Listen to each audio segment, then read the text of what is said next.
बिस्मिल्लाहिर्रहमानिर्रहीम। दमश्क गेट के करीब आरी खड़ा था, वही जगह जहाँ 4 साल पहले उसकी मुलाकात हसन से हुई थी। आरी एक जर्मन प्रोफेसर का बेटा था जो नाज़ी जुल्म से बचकर यरूशलेम आ गया था। उन्होंने एक छोटा सा घर एक फ़लस्तीनी ख़ानदान से किराए पर लिया था। ये 1937 की बात है। हसन बाज़ार के एक कोने में बैठा अरबी शायरी की किताब पढ़ रहा था। उसके इर्द गिर्द ताज़ा फलों, सब्जियों और तेल के डब्बों के ठेले लगे हुए थे।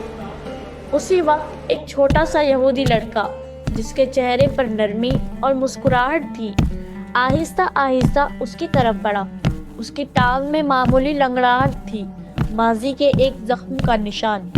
लड़के ने एक लाल टमाटर खरीदा, जेब से छुरी निकाली, उसे आधा काटा और एक हिस्सा हसन की तरफ बढ़ा दिया।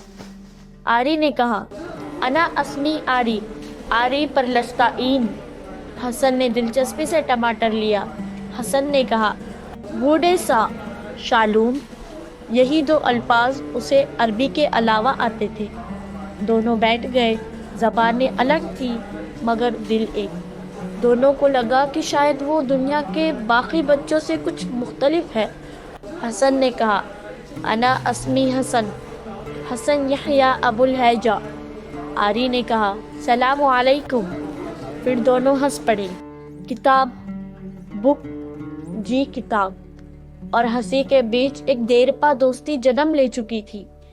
ये दोस्ती यूरोप की जुल्म सितम के साए में और अरब यहूदी के कशमकश के बीच में पैदा हुई थी। मगर दोनों लड़के अभी 12 साल के मासूम बच्चे थे।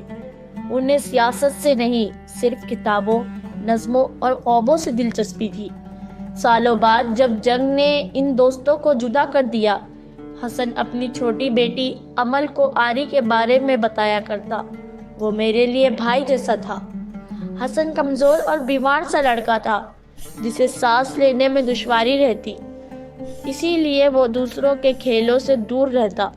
आरी भी अपनी लंगड़ाहट के बास अक्सर तन्हा रहता। यूं दोनों ने अपनी तन्हाई को किताबों के सफ़हों में पनाह दी। हसन अब हर हफ्ते यरूशलेम जाने के लिए बेचैन रहता, जहां आरी उसका मुंतज़िर होता।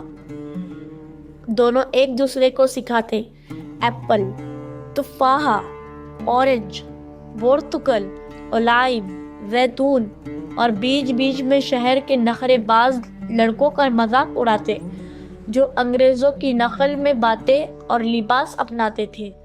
आरी ने तो अरबी लिबास पहनना भी शुरू कर दिया था। वो अक्सर हसन के साथ ऐन हौज जाता, जहाँ उसने अरबी ज़बान, खाने और गीतों से मोहब्बत सीख ली थी।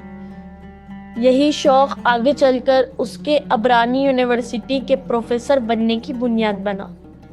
हसन ने अभी जर्मन ज़बान सीखी। आरी के वालिद की लाइब्रेरी से अंग्रेज़ी किताबें पढ़ना शुरू किया और यहूदी रिवायतों को समझना सीखा। आरी की माँ मोहतरमा परलश्ताइन हसन से बेपनाह मोहब्बत करती थी और हसन की माँ बसीमा आरी को अपने बेटे जैसा मानती थी। दोनों माँओं ने कभी एक दूसरे को देखा नहीं, लेकिन दिलों का रिश्ता बन गया था। जब भी हसन घर आता, आरी की माँ उसके साथ मिठाइयाँ और तोहफे भेजती और जब आरी वापस जाता, बसीमा उसके हाथ हलवा और खजूरें देती। फिर एक दिन हसन ने अपने वालिद से कहा, अब्बा, मैं आरी के साथ पढ़ना चाहता हूँ। लेकिन उसके वालिद याह्या ने सख्ती से इनकार कर दिया। याह्या ने कहा, किताबें तुम्हें ज़मीन से दूर कर देंगी और तुम्हारा काम ज़मीन है, स्कूल नहीं। उस वक्त इन्हें लगा वो सही फैसला कर रहे हैं, मगर बरसों बाद जब सब कुछ छिन गया, वो پناہ گزین بنے۔ ایک رات یحییٰ نے آہیں بھرتے ہوئے کہا، بیٹا مجھے معاف کر دو، میں خود کو کبھی معاف نہیں کر پاؤں گا۔